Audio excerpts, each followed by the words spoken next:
नमस्कार बच्चों, कक्षा तीसरी में आपका स्वागत है। आज हम हिंदी व्याकरण के पाठ 4 शब्द और वाक्य को समझने का प्रयास करेंगे। पाठ 4 शब्द और वाक्य। बच्चों, आपको पता है कि हिंदी के सभी स्वरों और व्यंजनों की अपनी अलग अलग ध्वनि होती है, अर्थात सभी के उच्चारण का एक अलग तरीका होता है। इन ध्वनियों को अलग अलग तरह से व्यवस्थित करके नए नए शब्दों का निर्माण किया जाता है और उन प्रत्येक शब्दों का कोई न कोई अर्थ होता है। जैसे स, उ, र, अ, ज, अ सूरज, भ, आ, ल, उ भालू, प, अ, ट, ग, अ पतंग। इसी तरह आदमी, गृह, पेड़ और जितने भी आज तक इस दुनिया में शब्द बने हुए हैं उनका कोई न कोई अर्थ होता है तथा वे इसी तरह से निर्मित होते हैं। बच्चों देखिए, मेरे पास कुछ शब्द और कुछ स्वर और व्यंजन बिखरे पड़े हैं। अभी इनका अपने आप में कोई अर्थ नहीं है, लेकिन जब मैं इनको एक व्यवस्थित क्रम में स्थापित करूंगी तो इनका एक अर्थ बनता है जो शब्दों का व्यवस्थित क्रम होता है। जैसे देखिए, मैंने स, उ, र, अ, ज, अ इनका एक व्यवस्थित क्रम में स्थापना की है, जिसके द्वारा यह शब्द बन गया सूरज, सूरज। अगला शब्द है भ, आ, ल, उ भालू। एक और शब्द का निर्माण हमने किया है आ, द, अ, म, ई आदमी। इन्हीं शब्दों से और इन्हीं स्वरों और व्यंजनों से हम इसी तरह बहुत सारे शब्द बना सकते हैं। बच्चों, आप जानते हैं कि हम शब्दों का प्रयोग वाक्यों में करते हैं। शब्द जब वाक्य में प्रयुक्त होता है तब उस पर वाक्य के नियम लागू हो जाते हैं, अर्थात जब तक शब्द अकेला है तब तक वह स्वतंत्र है, परंतु जब वह वाक्य के रूप में परिवर्तित होता है तो उसके साथ वाक्य के नियम लागू हो जाते हैं कि वाक्य में कौन सा शब्द पहले आना चाहिए और कौन सा शब्द बाद में। वाक्य से बाहर होने के कारण शब्द स्वतंत्र होता है। वाक्य में प्रयुक्त होने के बाद शब्द की स्वतंत्रता समाप्त हो जाती है। इस तरह शब्द की 3 प्रमुख विशेषताएं होती हैं।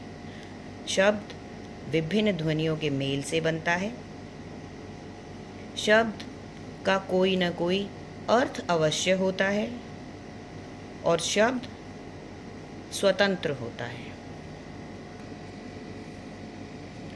विभिन्न ध्वनियों को निश्चित क्रम में जोड़कर बनाए गए अर्थवान एवं स्वतंत्र ध्वनि समूह को शब्द कहते हैं। बच्चों, अब आपको समझ आ गया होगा कि शब्द किसे कहते हैं। बच्चों, शब्द के बाद हम वाक्य पर बातचीत करेंगे।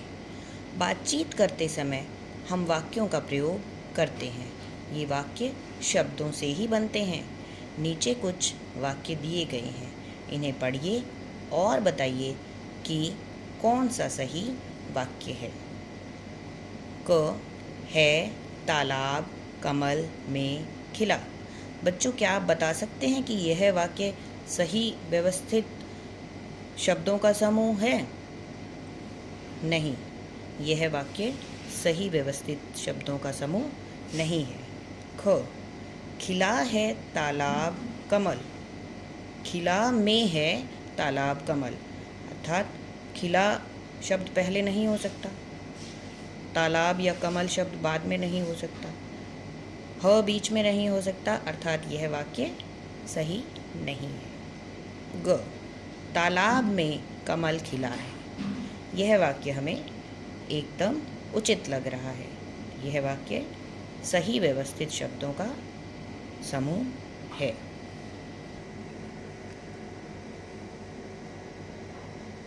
बच्चों, चल लड़का है रहा, डाकिया पत्र है बांटता। अर्थात बच्चों, यह शब्दों का व्यवस्थित क्रम नहीं है। यदि मैं इसको लड़का शब्द को पहले, चल को उसके बाद, रहा और है इस तरह से स्थापित करती हूँ तो यह एक अर्थपूर्ण वाक्य बनता है। अगला वाक्य है डाकिया पात्र बांटता है। यदि मैं इसको इस तरह से व्यवस्थित करती हूँ तो इस वाक्य का भी अपना एक अर्थ है। अतः हम कह सकते हैं कि वाक्य विभिन्न शब्दों के मेल से बनता है। वाक्य में आने वाले शब्दों का क्रम उस भाषा के नियमों के आधार पर तय होता है। वक्ता जो कुछ कहना चाहता है उसे वाक्य पूरी तरह से व्यक्त कर सकता है।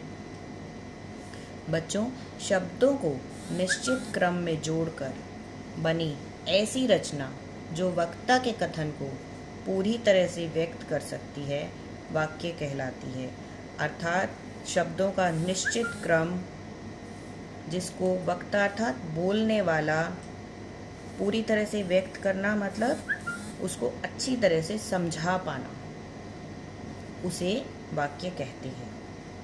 तो बच्चों, अब तक इस पाठ में हमने सीखा ध्वनियों को सही क्रम में जोड़कर बना स्वतंत्र और अर्थवान ध्वनि समूह शब्द है। वाक्य से बाहर होने के कारण शब्द स्वतंत्र होते हैं। भाषा के नियमों के आधार पर शब्दों के निश्चित क्रम से बनी वह रचना जो वक्ता के कथन को पूरी तरह से व्यक्त करती है वाक्य कहलाती है। बच्चों, आज के लिए इतना ही। इस पाठ को आप ध्यानपूर्वक पढ़ना और समझने की कोशिश करना। धन्यवाद।